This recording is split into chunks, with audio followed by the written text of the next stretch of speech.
New Orleans, the city generally considered to be the birthplace of jazz. And although jazz did not suddenly appear there and nowhere else, certainly some of the greatest jazz performers were born in New Orleans, the greatest of which was Louis Armstrong.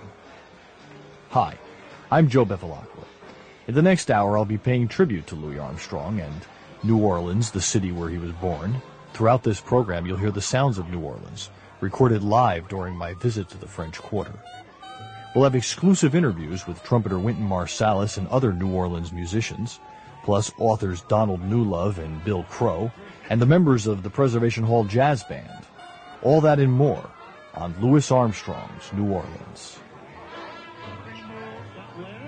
I miss you when I care more than I miss New Orleans.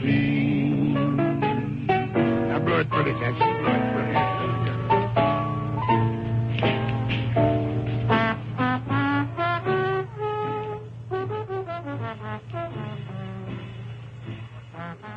It's been said that the early recordings of Louis Armstrong are not a very good representation of how great he was and of the New Orleans style that he played prior to recording.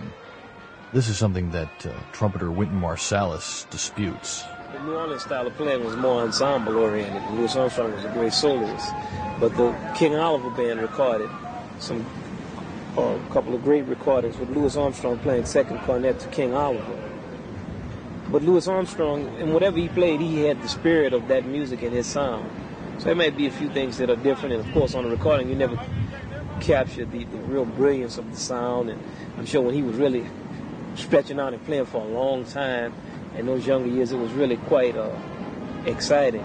But the essence of who he was as a man is captured. He's extensively recorded, and all of his recordings have that same personality, that same presence, and that same type of musical power and authority. And of even greater importance, he really represents the New Orleans tradition. Everything about it. He's really the perfect representative of that sound. Writer and jazz buff Donald Newlove. I have the most beautiful records of him with Joe, where they keep inventing their riffs together. And Joe would do the fingering like this ahead of time, silently, and Louis would look over at the fingering, and then they would blow that riff together.